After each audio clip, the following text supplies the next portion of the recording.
Hello everyone, আজ আমি নিয়ে এসেছি একটা ছোট্ট মিনি ব্লগ। আগের সপ্তাহে হরিদ্বার গেছিলাম, এটা সেটারই ব্লগ। তো দেখো, আমি চলে এসেছি গঙ্গা স্নানের জন্য। আর আমাদের হোটেলটা ঠিক গঙ্গার সামনেই ছিল। আর এখানে রুৎপার বাবা তার প্রথম গঙ্গা স্নানের জন্য একদম গঙ্গার জলে দাঁড় করে দিয়েছে। আর কি মজা পাচ্ছে ও, ঠান্ডা জলেও দাঁড়িয়ে আছে আর জল নিয়ে কি খেলা। যাই হোক, আমি ওকে বাবাকে বারবার বলছিলাম যে বেশি দাঁড় করিয়ে রেখো না, খেলতে দিও না, কারণ জলটা প্রচণ্ড ঠান্ডা, বরফ গলার জল।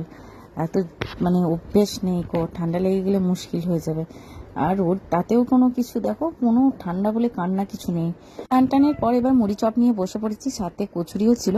আর আমার ছোটবেলার কথা মনে পড়ছিল, ছোটবেলায় হয়ে গঙ্গা চান করতে গেলে ঠিক এইভাবে মুড়ি বাড়ি থেকে নিয়ে যাওয়া হতো, আর চপ বেগুনি এসব কিনে গঙ্গা স্নানের পর গঙ্গার ধারে বসে বসে খেতাম আর এনজয় করতাম, গঙ্গার অপরূপ দৃশ্য দেখতাম।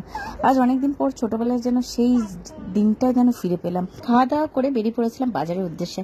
আবারও দেখি ঠিক এই ধরনের পুতুলগুলো, আর এটা দেখে ওর ঠিক ছোটবেলার কথা মনে পড়ে গেল। এই ধরনের পুতুলগুলো দেখেছি, কি মজা লাগতো, কিভাবে যে ডান্স করছে সেটা বুঝতেও পারতাম না। আর ওদেরকে দেখে দেখো, রুৎবাও কত মজা পাচ্ছে, ও ওদের মতো করে ডান্স করার চেষ্টা করছে, কি আনন্দ পাচ্ছে ও।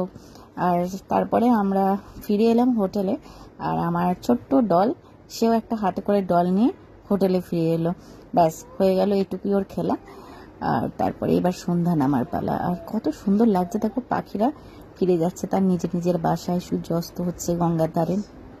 আর এবার গঙ্গা পুজো দেওয়ার জন্য হাজির আমরা গঙ্গার ধারে। সন্ধে নেমে গেছে, আর হাজব্যান্ডকে বললাম আমি ভিডিও করছি, তুমি রুৎপাকে নিয়ে গঙ্গার পুজোটা দাও, কারণ আমি ওকে সামলে ঠিক ইয়ে করতে পারবো না। আর গঙ্গার এত স্রোত, ঠান্ডা জল যেমন তেমন স্রোত।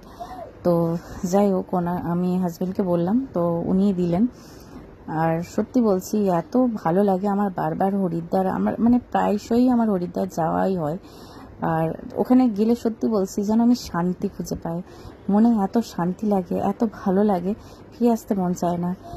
এরপর আমরা যাব হরকিপৌড়ি ঘাট। আর বলে রাখি, দুপুরে ওই ঘুরে টুরে এসে খাওয়া দাওয়ার পর আমরা হোটেলে যে এমন ঘুমিয়ে গেছি, সন্ধ্যা আরতিটাও মিস হয়ে গেছিলো আমাদের।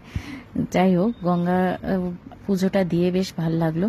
আর বেরিয়ে পড়লাম আমরা হরকিপৌড়ি ঘাটের দিকে।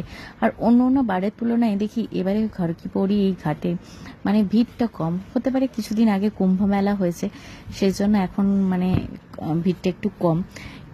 সো এবার আমরা হোটেলে ফিরবো, তার আগে আমরা খাওয়া দাওয়া করবো দাদা বৌদি নামের যে হোটেলটা আছে সেখানে, কারণ সেখানে সমস্ত রকম বাঙালি আইটেমগুলো পাওয়া যায়, যেটা আমরা দিল্লিতে পাই না, মিস করি। তাই আমরা হরিদ্বার ঘুরতে আসি, আমরা কিন্তু এখানেই খাওয়া দাওয়া করি।